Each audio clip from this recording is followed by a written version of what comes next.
So my title is Use Cases for Digital Transformation Through Location Tracking. So who is Ubisense? Ubisense is a British company that was founded in 2002 in Cambridge, and is our mission to use location tracking and identification and enable all sorts of processes. So here you see the timeline and some of the logos of customers we acquired along the way.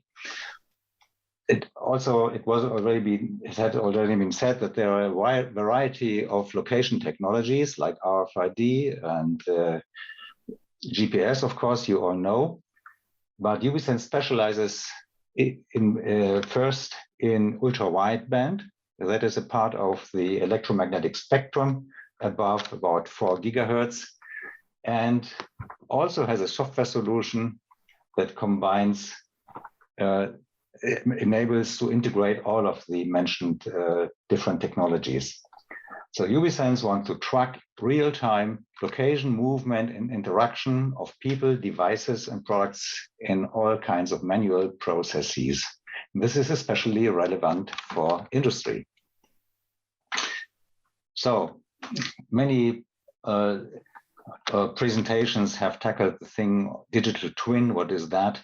So we want to map the real world into a digital world, and for that we need some kind of software platform. This is the software part of what we are presenting to you. This goes by the name of Smart Space. By that we create a digital twin of your environment and your processes, so that you can program space into some organization of real-world events and define processes. You have just seen in Thomas' presentation how BMW is using this for controlling their own production processes. From what I said, you can infer that we have these two things. That one is the hardware that goes by the name of Dimension 4, that comprises sensors. You see a sensor down here. This is a kind of an antenna that is receiving signals, and the signals are sent out by these small things. We call them tags. These are emitting ultra-wideband signals, and in this way, because the sensors track the time difference sent out, different sensors see the tags under different angles and also measure the time difference in which the signal hits the sensor. It can infer where the tag sits, and the tag is a proxy for a person, for a device, for something that needs to be tracked and located. And because we use these two measurements, both angle of arrival and time difference of arrival, this is our unique selling point in the market. We are very reliable, and we are used in a Six Sigma mode. That means 4 defects in a million defects. And this is what is needed in a high-value production chain, like an assembly line at the automotive manufacturer. We also have a very long battery lifetime, up to 15 years, and this enables 24/7 operation over many years. On the other hand, we have the Smart Space software that integrates all of the sensor readings and makes it possible to control the installation, to program via an API, to connect to your backend. And there are a lot of software development hours baked into the software, which we regard as best of breed here. Here is a picture showing the modular architecture of our software. It ingests the raw data coming not only from ultra-wideband, but also from all other kinds of systems. I will come to that in the next slide as well. Then there is a core software, and then a module of different software packages enabling you to do different things, like define business rules, define a visibility of a process, where it is which part in the plant, do reporting. All kinds of reportings are able to be done. You can connect to your backend systems. Devices can connect And there is something like operational support and monitoring, which you need also. On top of that, you can build your own applications. And this is something that, for instance, BMW has done with their IPSI, the International Production System.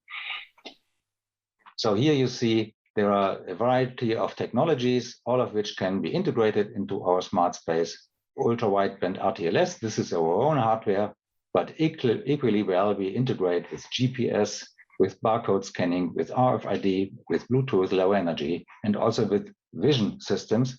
All of these systems have their advantages and disadvantages, so you choose the right tool for the job in regard of your accuracy requirements and the business value and cost. As I said, you can integrate into your backend systems via APIs. Also, we send telegrams for TCP/IP, and you can use that as well. So you can connect to your SAP system or your MES system. Now I come to the use cases. I will show you 5 use cases that pertain to different sectors of industries, automotive and commercial vehicles, aerospace, and logistics. But you see, there have also already been other use cases as well, even entertainment, health sciences, and electronics. So the first use case is tool control. What do we mean by that? You see here an automotive assembly line, and there is a tag on both the bonnet of the car. These are the brown arrows here. So this tag is sending its signals, and these signals are received by our sensors or antennas. And there is another tag on the tool. This is a wireless tool for fastening bolts, and this is a worker who has this tool in its hand. So what does tool control do? Tool control ensures that the tool is only enabled at the right vehicle, and you cannot use the tool with the wrong torque, for instance, or wrong configuration at another car that it doesn't belong to. Otherwise, you would have a fault. So you save both on manual error and on efficiency, because otherwise you would have to barcode scan before you use the tool. And now you save some time, and you can produce more cars in the same time. And this leads to measurable efficiencies and measurable cost improvements. This is in production at some of the most of the largest automotive manufacturers, not only BMW, but also Daimler, Volkswagen, Honda, and many others. The next use case is production logistics. Because of the many variants of modern cars, not a single car is exactly equal to another one, even if you produce 1,000 cars a day. And you have to ensure that the right parts are at the assembly line at the right time. Otherwise, if you run out of parts, you have to stop the production line, and you will lose some units. You cannot produce as many units as you have planned, and this is wasteful. So you need to ensure and track where are your things, where are your logistics trains. And these logistics trains, again, you see one train here with several carts behind it. They are tracked from an emitting tag, and the tag sends out these signals. The signals are received by our installation here to both sides. So at each time, in real time, you know where is your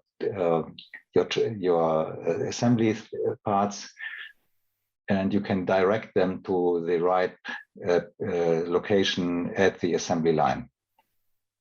This is also in production at, for instance, BMW or Mitsubishi Fuso. The third use case is yard management. Yard management is used, for instance, for big commercial vehicle manufacturers such as Claas or John Deere, who have many tractors who are waiting in the yard. They are not yet ready because some must undergo additional quality inspections or some rework if something has not been, if the workers have not been able to put it there right first time. And these yards can be very extensive. And you need to know where is the car and where should it go next, what needs to be done. And so at the right-hand side, you see a map of your yard, and you can pinpoint single cars. You can also search for them. And it says it's awaiting inspection. And it has been sitting there 9 days. So you can use also the data and looking, is this waste? This is work in progress, but why is it sitting there for so long? And or where is the customer wants his tractor, what needs to be done? So this can save efficiency and by enabling more tight processes here. Here we not only use ultra-wideband, this is used indoors, but you also use GPS outside. So we have tags that combine these two technologies. And then again, there is smart space behind it where you configure both the maps, the rules, and processes. You get automatic notifications if something has been forgotten or is sitting in some place for too long. A similar use case is transit yard management. This is used, for instance, for companies that use buses for transportation. And the buses are parked in such a way at the end of the shift, of the daily shift overnight, that it's easy to pull them out of the yard again the next morning. So the bus that goes first out should be there sitting not somewhere in the inside, but somewhere at the outside, so it can drive away. It doesn't need any reshuffling. And you also can check for instance, do the buses need some update or some cleaning, some charging, some maintenance? All of this can be tracked live, real time, and you again have a map and you see which buses are green, which are red, and something is amiss there and you have to look at it. So this is used all over the world, especially in cities in the US and in Switzerland. Then we have process monitoring. This is used for the so-called offline area. This is the part of a production manufacturer plant where the cars can go by themselves. So they have wheels and left the assembly line, but still they have to undergo some quality checks or some rework. And here we can not only find the cars, such as in yard management, but we can track the complete history where the car goes and where it has been before. We have these spaghetti diagrams, and you can use this information to plan or replan and optimize your processes. And you also see if the car is sitting there too long and maybe there's something amiss, we should somehow change the processes so that you have less waste. So these were the 5 use cases I wanted to bring to your attention. And the last slide shows some of the logos of our many customers worldwide. And I'm glad to take questions to both this talk and as far as I can answer them also to the talk before, because I think Thomas might already have left because he had another date. But I'm glad to answer any questions you might have. Thank you very much for your attention.